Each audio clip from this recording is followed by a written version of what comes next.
Okay, Itami Skunatini. Hello, good morning. My name is Leo Davis. I'm a former Billings Skyview Falcon, 2003 through 2011.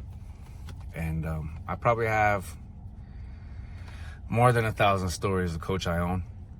And, this morning, Kip, your story that I seen on Coach Nathan Wall's page kind of brought me back to, when I was a young man.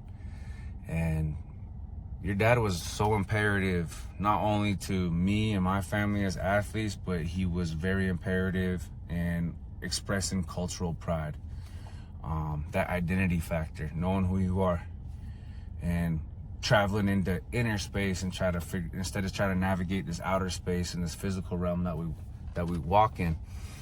And he used to pull me aside a lot of the times, and we'd have these heart-to-heart conversations. And he would ultimately always come back to, all right, today you're playing for your family. Make sure they know who the Davis boys are after this game. But most of all, make sure you represent your people well. Make sure you make your people proud. Make sure you play for your ancestors. And that pride of knowing who I was and where we had come was very crucial in that time. Unfortunately, throughout the state, there wasn't a lot of Native American athletes in the AA ranks. And your dad was very crucial part for me to be able to express myself as myself on the field, in the classroom, and in my personal life. And as a 16, 17-year-old young man, I won't even say young man, as a kid, I was receiving a lot of interest to play football at the next level. And going into my senior year, I had verbally committed to Colorado State. And I think I got caught up in the glitz and glam of Mountain West, the pageantry of a bigger program, and just being able to jump into a bigger pond to be able to maximize my athletic ability, especially in the game of football. Well, football season came to an end, basketball season came to completion, and there was still that feeling of, I need to be somewhere. I felt like I needed a home.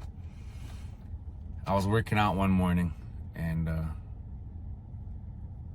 your dad could tell something wasn't quite right between the ears, and he asked what was going on. And I told him, I think I made a mistake. I've always wanted to be a Bobcat coach. I feel like I'm a Bobcat, and I want to be a Bobcat. And so we talked. And it was more of him just listening. And when I finished my little rant, he kind of just nodded his head and said, well, I think you made your choice.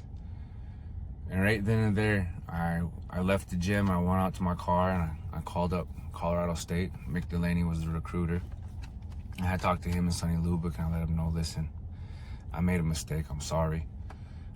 I'm choosing to walk away from my decision to be a CSU Ram, and I'm gonna pursue, and then I thought a walk-on position with Montana State.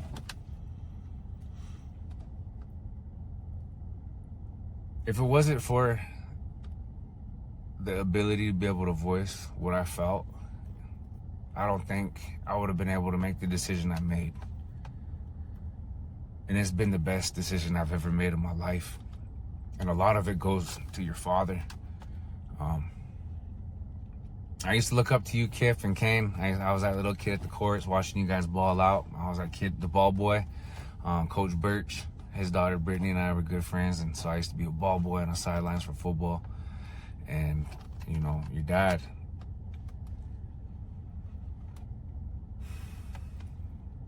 when I think of good men, I think of my grandfather, I think of my pops, but I also think of Coach Ioane and a lot of other people there up at Skyview. But your dad was so instrumental in my growth and development. Being able to be proud of who I am. Now my boys, they get to wear their braids to school. They get to celebrate themselves. They don't have to be looked at as an anomaly or as a minority. They don't have to feel like their back's against the wall, especially in a time where people are more open-minded and have more of an open heart. But I think this world would be a better world if we had more men like Coach Ioane.